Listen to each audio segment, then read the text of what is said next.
এখানে ভেন্ডি আলু সেদ্ধ, পেঁয়াজ সরষের তেল শুকনো লঙ্কা দিয়ে মাখা, এইগুলো মাখা একসাথে করে মাখছি। সকালবেলায় সেদ্ধটা আলু সেদ্ধটা মেখে রেখেছিলাম, আর ভেন্ডিটা এখন মাখলাম।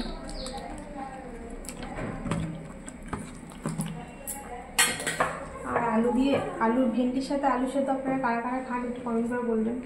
আচ্ছা, তেল না ভাজা তেল? ভাজা। পেঁয়াজ শুকনো লঙ্কা একটু কুচি কুচি করে দিয়েছিলাম, আর সরষের তেল দিয়ে ভাজা। তোর ভাতটা বেড়ে নিই। আচ্ছা, আজকে মাছের তেল ভাজা হয়েছে, মাছের তেল ভাজা। একজন বন্ধু কমেন্ট করেছিলেন যে মাছের তেলের বড়া কীভাবে করলে তেতো হয়ে যায় বা এরকম কিছু লিখেছিলেন। তো আমরা বড়া তো সেরকম একটা করি না, তেতো হয়ে যায় যদি তেলটা যদি ভালো না থাকে আর কি, যদি তেলটা নষ্ট হয়ে যায় তাহলে তেতো হয়ে যাবে, আর যদি ফ্রেশ তেলটা থাকে তাহলে তেতো হবে না। আর মাছ তেলে বড়া করলে তেলগুলোকে একটুখানি কেটে বেসন একটু মশলা সব রকম মশলা দিয়ে মেখে ওটা দিয়ে ওভাবে করে বড়া করা হয়। তো আমাদের বাড়িতে বেশি ভাজাই হয়।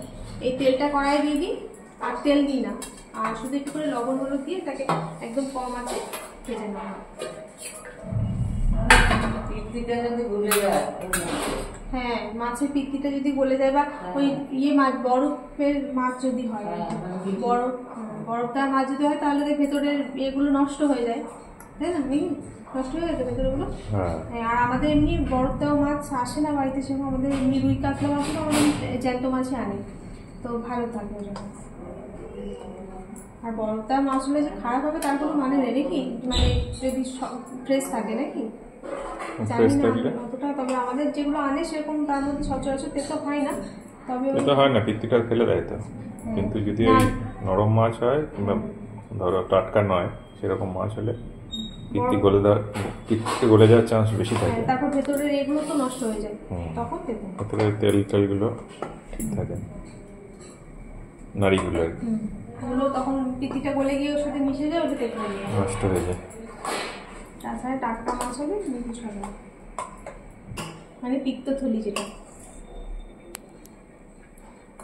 মিঠিটা এখনো বাড়িনি, মিঠি আসুক দেখি। মিঠি একটু পকোড়া রয়েছে, তো ওটা ওই জন্য দেখি এখন আর চিলি চিকেন করা হবে না। পকোড়াটা বললো পকোড়াটাই গরম করে দিতে। খাবে মাছের তেল? একটুখানি খাইলে অল্প একটু নেব। আচ্ছা, মেঘ ডাকছে ঘুম ঘুম করে, ভেবেছিলাম আজকে একটুখানি বেরোবো সন্ধ্যাবেলা, মিঠি টিউশন আছে আর আমরা একটুখানি বেরোবো বলেছিলাম, দেখা যাক। এমনি তো বেরোতে একবার হবে, বৃষ্টি পড়লে আবার বেরোতে হবে।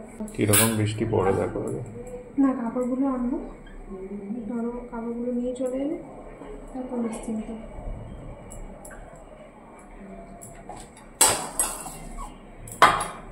অন্ধকার হয়ে গেল, সকাল থেকে এত ছিল না, সকাল রোদই ছিল তো, সকালে একবার কিছুক্ষণ রোদই ছিল, রোদ মেঘলা এরকম ছিল, কিন্তু এতটা অন্ধকার ছিল না।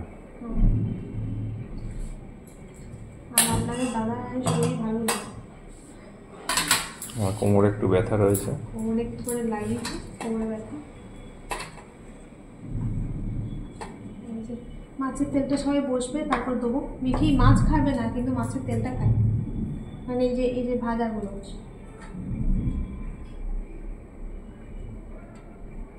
ভেন্ডি সেদ্ধ খাবে না, আগে খেত তো সেদ্ধ, এখন আর খাবে না। হাত ধুয়ে আসি না।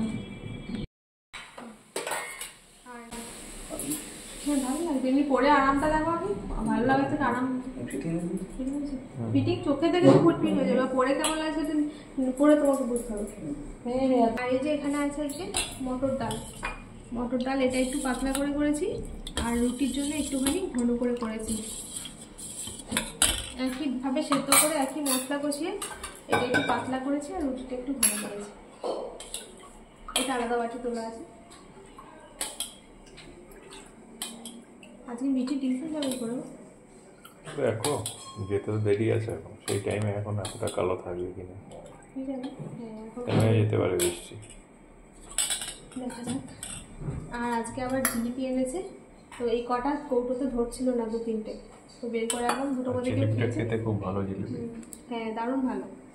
এখানে মেলার দোকানে যে জিলিপিগুলো বিক্রি করে সেগুলো আমার খুব ভালো লাগতো আগে, এখনো ভালো লাগে, কিন্তু ওগুলো এত মিষ্টি, কি ধরনের যে মিষ্টি দেয়, একটা খেলে পুরো মুখটা একদম পুরো কেমন হয়ে যায়। ওগুলো এরকম টেস্ট না, না এরকম টেস্ট নয়। আর এগুলো এখানে একটা মিষ্টি দোকান থেকে নিয়ে আসে, আমাদের দেশের বাড়ি থেকে যেমন জিলিপি হয় সেরকম স্বাদ গন্ধ, আর তেমন মুচমুচে, খুব ভালো এগুলো।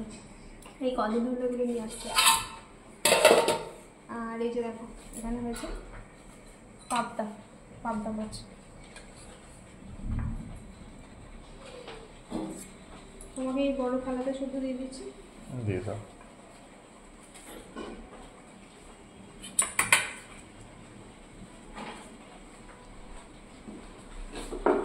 মিষ্টি নামলো, নেমে গেল। আর এই যে এখানে দেখো, এখানে রয়েছে বড় এখানে পুঁই শাক আর কচু দিয়ে তরকারি, আর তার সাথে বড়ি রসুন, হ্যাঁ এগুলো আছে। সর্ষে ফোড়ন দিয়ে, ফোড়ন নয় সর্ষেটা ফোড়ন দিয়েছি, আর বড়ি রসুনটা ভেজে রেখেছিলাম, নামাবার তরকারিটা নামাবার আগে দিয়েছি। আর ঝমঝমিয়ে নেমে গেল, কথা শোনা যাবে না, আরো জমে গেল। আর এই দেখো এটা রাতের জন্য রুটির ডাল একটু ভালো করে দিয়েছি, ঠিক আছে। আর টকটা ফ্রিজে আছে, টকটা বের করে দিতে নিয়ে আসি টকটা। মাছের তেল দেবো তোমার গল্প একটুখানি দাও, এটুকু অল্প দাও। সবাইকে পাতে দিয়ে দেবো, এখানটা করে দিবি, এই খিচুড়ি একটু রাখতে হবে। ভালোবাসে তেলটা, মিঠি মাছের তেল ভাজা আছে, এইটা মিঠি থাক, দেখানো খাবে। আর তেল থাকলে যদি কেউ নাও তেল, আমার লাগবে না, আমার এইটুকু দিলাম। মিঠি ইয়ে 2 পিস টাকা আমাদের 2 পিস চিলি চিকেন আছে, পকোড়ার ফ্রিজে আছে, পকোড়াটা খাবি না চিলি চিকেনটা গরম করে দেবো, বের কর, মানে ওই বেবি দিয়ে পকোড়া দিয়ে ফুটিয়ে দিলাম হবে। তো চলুন বন্ধুরা, এখন খাওয়া দাওয়া করে নিই, আবার পরে দেখা হবে। সবাই ভালো থাকবেন, এখন টাটা। আর এখানে রয়েছে যে টক শেষের দিকে টক হবে, আবার দেখি কবে হবে। এদিকে মনে হচ্ছে রাত্রিবেলা, সন্ধ্যাবেলা মনে হচ্ছে, পুরো অন্ধকার হয়ে গেছে। পোড়া দিয়ে মিঠি ওর জন্য চিলি চিকেন বানিয়ে নিল শুধু সস দিয়ে, আর একটু 2 পিস চিলি চিকেন ছিল, ওটার সাথে মিশিয়ে নিয়েছি।